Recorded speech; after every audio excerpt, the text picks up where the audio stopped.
Okay, any other questions on this one? Moving on. So the next one is a process change around final subdivision approvals. So currently the city code gives final approval authority to the city council. The issue here is, though, there's really no discretion at this point in the process for the city council. It's a ministerial act. For them to choose to not approve it risks the city facing delay damages.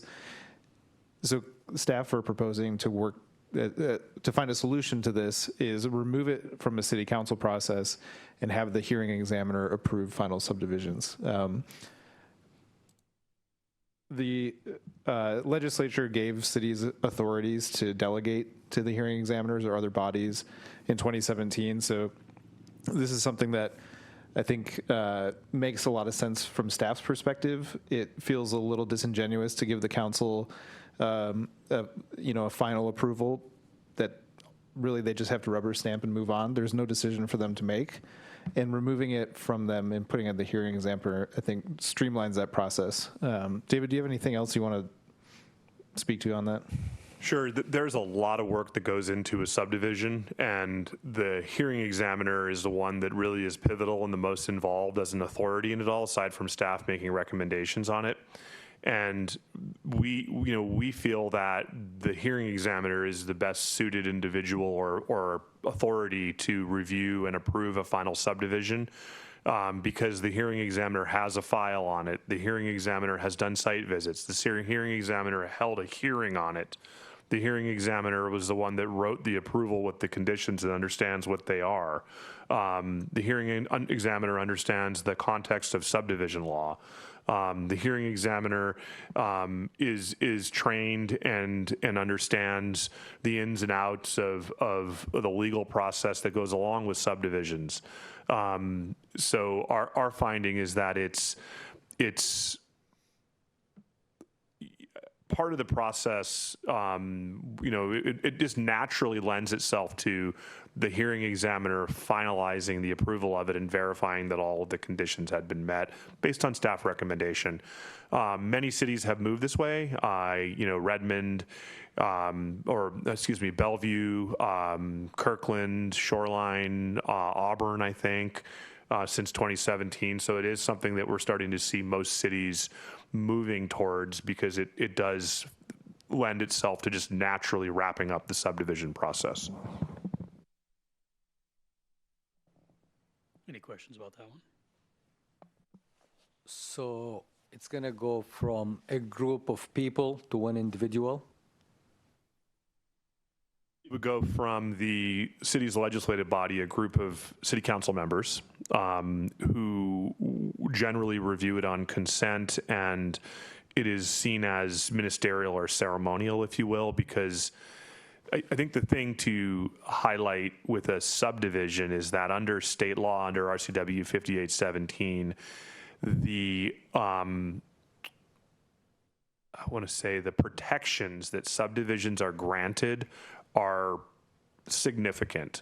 So when you come in with a complete application for a subdivision, you are then protected under those rules that are in place when you make complete application until, and it goes through the whole cycle. So there's a review cycle, which could take, anywhere from a year up to 5 to 6 years for you to get through preliminary subdivision.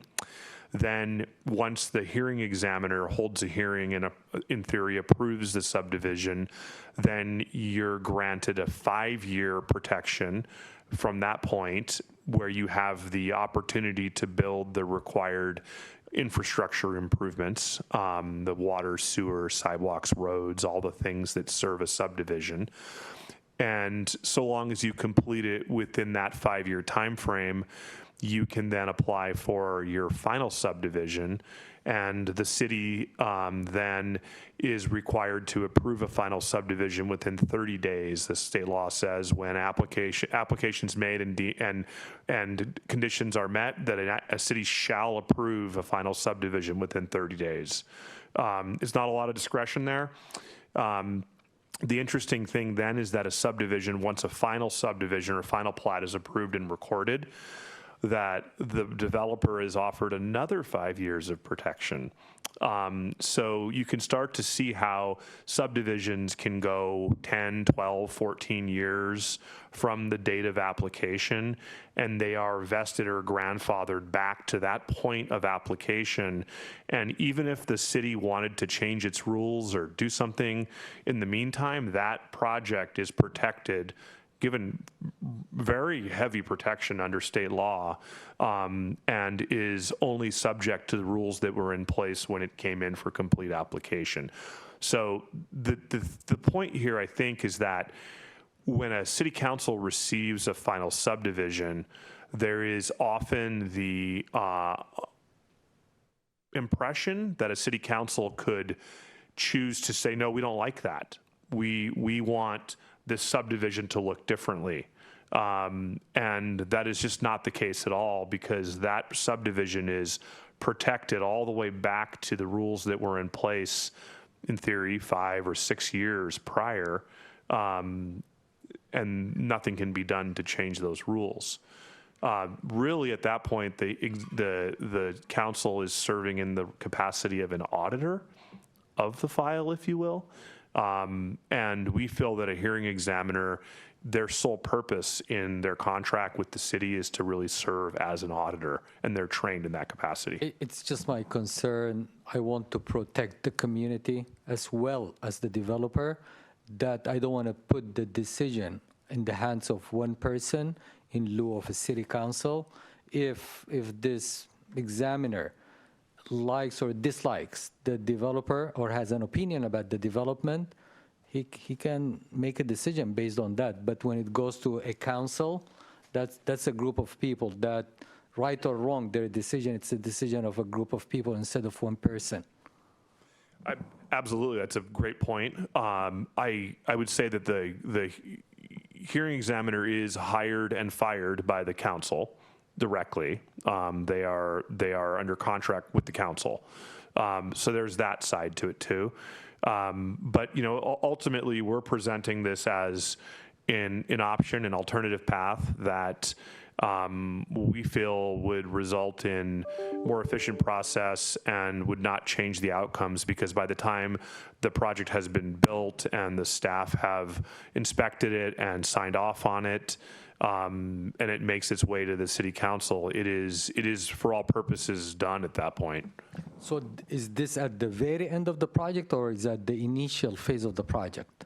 This was at the very, very end of the project, where the real property tax lots are being created. So I would say, to clarify, it's at the end of the cycle of the project before building permits are applied for. So they've built all the roads, the sidewalks, they've done the rough grading, the stormwater system is in place and inspected to be functional, the sewer's in, power comms are in, everything's in, and you basically are ready to start going in and going vertical with structures. So if I take town center as an example, infrastructure is already in now, roads are in. What will this individual be deciding on versus what will the city council be deciding on? The same thing. It would No, I meant what will this individual be making the decision on? How many number of units can be built in those? No, that's already been sorted. So the general life cycle of a subdivision project is that's a developer will find a piece of property and will then identify what the capacity of that property is when following city codes. And they'll go through a pre-application conference with the city. They'll go through a neighborhood meeting with the neighbors. Then they'll have they'll pull together all the background information, technical information reports, engineering, site plans, surveys, all the stuff that goes along with it, showing how they meet city codes. Then they will submit the application to the city, and the city will screen it for completeness. If it's complete, then a notice of application is issued, or excuse me, a letter of completeness is granted to to the applicant, and that really is the point where they vest, right? That's a really important benchmark. Then from there, the city is required to issue a notice of application to all the neighbors. A mailing goes out, a sign goes up. We usually go through, a few rounds of corrections with an applicant. They don't always get it right first. We see, refinements to stormwater plans, tree retention plans, critical areas, protections, street designs, all those things, right? Those all are refined to the point where they meet city codes. And then what happens is the staff collectively between the different discipline groups, whether it's public works, planning, parks, transportation, writes up a staff report documenting how the project complies with city regulations. At that point, the project is noticed for a public hearing. And a notice goes out to all the neighbors again, the sign gets updated, and it notices that there's going to be a public hearing, and it notices that there is a staff recommendation and a staff report available for review. Usually that's 72 days before the hearing, so there's quite a run up to the hearing. Then what happens is the hearing examiner will hold a public hearing. And through the process, staff also consider public comment and provide response to public comment from neighbors or concerned parties, even agencies, and that all gets rolled up in the staff report as part of the staff recommendation. And when that gets issued, then there's a notice that goes out on a public hearing. Hey, there's going to be a public hearing on this proposed subdivision at this date, at this time, at this location. Then the hearing examiner is given the files and given the recommendation with all of the exhibits, all the background information. The hearing examiner begins their review of that, where they systematically go through the staff recommendation, all of the exhibits. They go through the city's codes, and they basically audit or validate that what the staff is saying is accurate. They do a site visit. They then open the hearing, collect additional public comment from any commenters who might want to talk about the project. They then consider the public comment. They consider the city staff's recommendation and the staff report. They consider the city's codes. They consider the site visit. They then make their decision about whether the project should be allowed to proceed based on the design. And they would issue a hearing examiner's conclusion, findings, and decision, right? And the conclusion, findings, and decision will go through the whole documents, the whole process, what the staff did, what the hearing examiner did, what everybody said during the hearing, and identify any areas where there might be gaps in the information, and will assign conditions. So usually the hearing examiner will either remand back to staff if they find that the staff work was inadequate, or the hearing examiner could, if the staff are recommending and they agree, deny the project, which we have done before, or the hearing examiner will approve the project generally with conditions, and sometimes the conditions range from 3 conditions to like 300 conditions. It just depends on the scope and scale of the project. Then what happens is once that decision is issued, that enables the developer to apply for what we call a site development construction permit. It's a clear and grade permit with infrastructure. It allows them to grade out the property, start to put in all the roads and things, and tree protection goes in, all this stuff goes in, and they then invest millions of dollars in the ground building infrastructure. Developers get a little squirrely about that because at that point they don't have the tax lots yet. There is no collateral created because they're building on faith that the city will approve the final subdivision and allow the tax lots to be created. So a big investment is made in the property. There's gold put in the ground, basically, and a developer then proceeds as quickly as they can to build out the infrastructure. Not all developers are created equal. Some are faster, some are slower.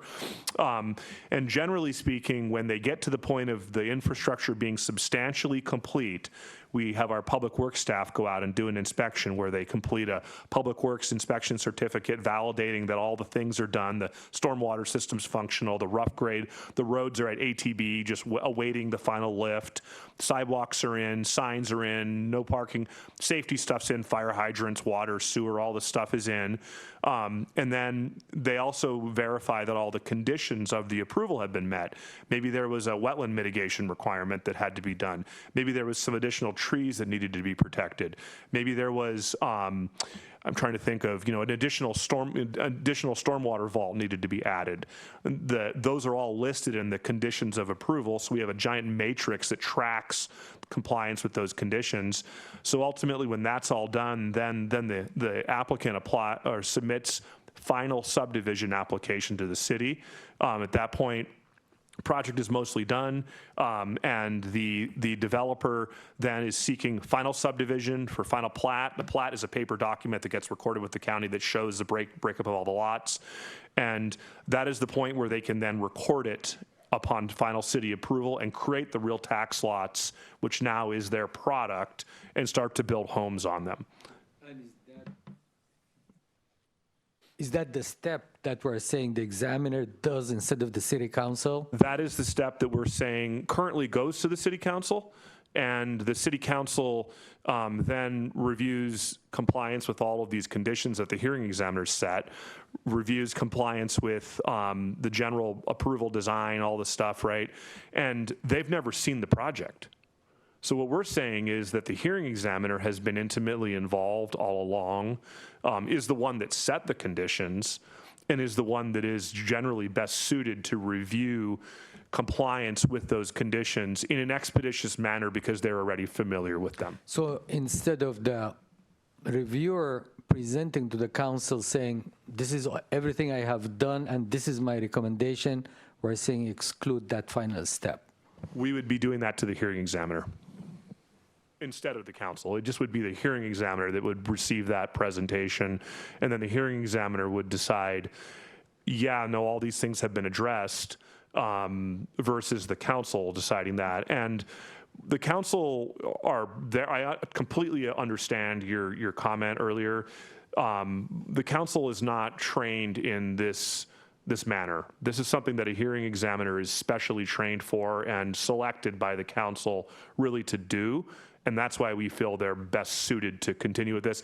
And that's why the legislature decided to make that change to allow this to happen. Okay, thank you. Somebody write all that down. We have a video. Any other comments, questions?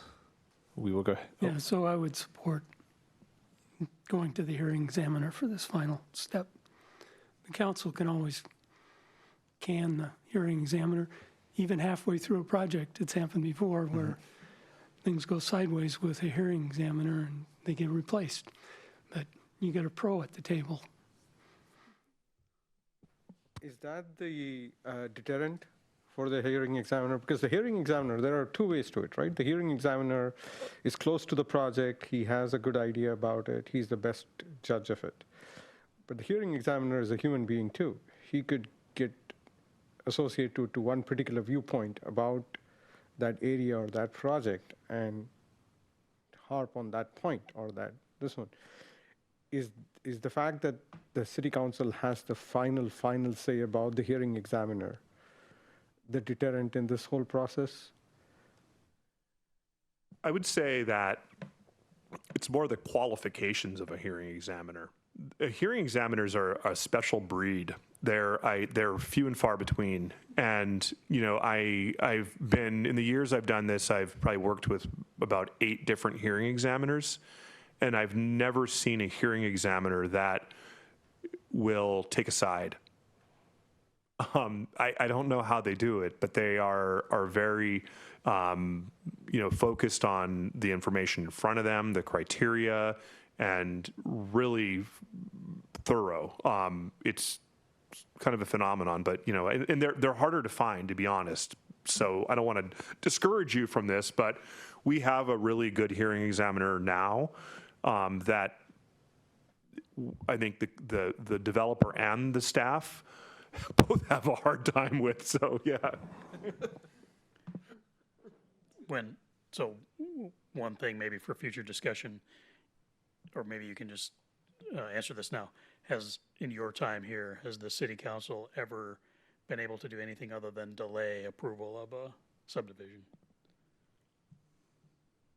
No. And the challenge there is if a subdivision was delayed, we are obligated under state law, under RCW 5817, to review and grant final approval. And I think the state law has some really old language. Inscribe your signature of approval on the final subdivision within no more than 30 days following application. So the challenge there is that if a council chose to hold it, that we are then in violation of RCW 5817. Now, obviously, someone has to challenge us on that. That's the other side to it, but I'm just pointing out what state law does say.